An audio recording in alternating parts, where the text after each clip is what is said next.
Team A Seethalakshmi. അല്ല Sooraj, as well as reasonable possible നിങ്ങളാണോ സീതാലക്ഷ്മി? അതെ. അപ്പൊ എനിക്ക് ആള് മാറി മനസ്സിലായല്ലോ. അതാണ് ഞാൻ പറഞ്ഞത്, വഴിയെ പഠിക്കാം. ചെറുതായിട്ടൊന്ന് കയ്യിൽ പോയി ക്ഷമിക്കട്ടോ. നമ്മുടെ ആരെയും കെട്ടാൻ പോയാള് അതെ.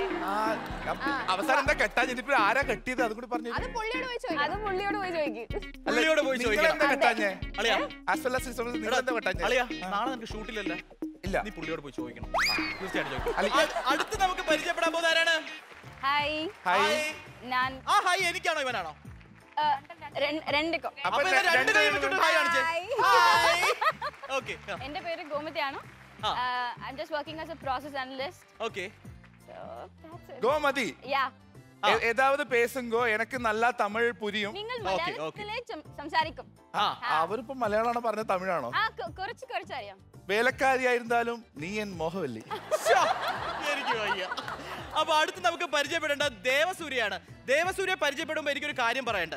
ഞാൻ ഷോ തുടങ്ങുമ്പോഴേ ആഗ്രഹിച്ചത് എന്റെ കൂടെ ആങ്കർ ചെയ്യാൻ ഒരു പെൺകുട്ടി വേണമെന്ന്. കാരണം ഈ ദേവസൂര്യ എന്റെ കൂടെ വൺസ് അപ്പോൺ എ ടൈം കൂടെ ആങ്കർ ചെയ്തിട്ടുണ്ട്. ആ കുട്ടിക്ക് അതിന്റെ ഗതികേടാ ഇപ്പൊ സംഭവിച്ചിട്ടുള്ളത്. അതെന്താണ്? ഇതുപോലെ വന്നിരിക്കേണ്ടി വന്നിട്ടില്ല. ഇതിനു മുമ്പ് സംഭവിച്ച ദുരന്തം കുട്ടിക്കായിരുന്നു, ഇപ്പൊ സംഭവിച്ചുകൊണ്ടിരിക്കുന്ന എനിക്കാണ്. ആ പൂച്ചയുടെ വാല് പോലെ പുറത്തേക്ക് മൂടിയിട്ടിരിക്കുന്ന പെൺകുട്ടിയെ കണ്ടു? ആ പൂച്ചക്കുട്ടി. അപ്പൊ ആ പൂച്ചക്കുട്ടിയുടെ പേരാണ് നിമ. തിരിച്ചിട്ടുകഴിഞ്ഞാൽ മനി. നിമ പറഞ്ഞു കൊടുത്തേ, എന്താണ് നിമ ചെയ്യുന്നത് പറഞ്ഞു കൊടുക്കൂ. ഞാൻ പ്രൊഫഷണലൈസ് മോഡലാണ്. കണ്ടാ? ഏത് മോഡലാണ്?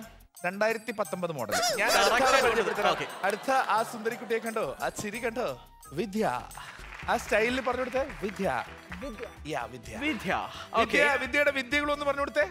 ഞാൻ 2-3 സിനിമയിൽ അഭിനയിച്ചിട്ടുണ്ട്. കണ്ടാ? സിനിമയാണ്. തൊട്ടപ്പുറത്തുള്ള ആ ഒരു കുട്ടി, ആ ഒരു മുഖത്തിന്റെ ഐശ്വര്യവും അതിനൊക്കെ കണക്കായിട്ടുള്ള ഒരു പേരാണ് സുരഭി. She's blushing. സുരഭി.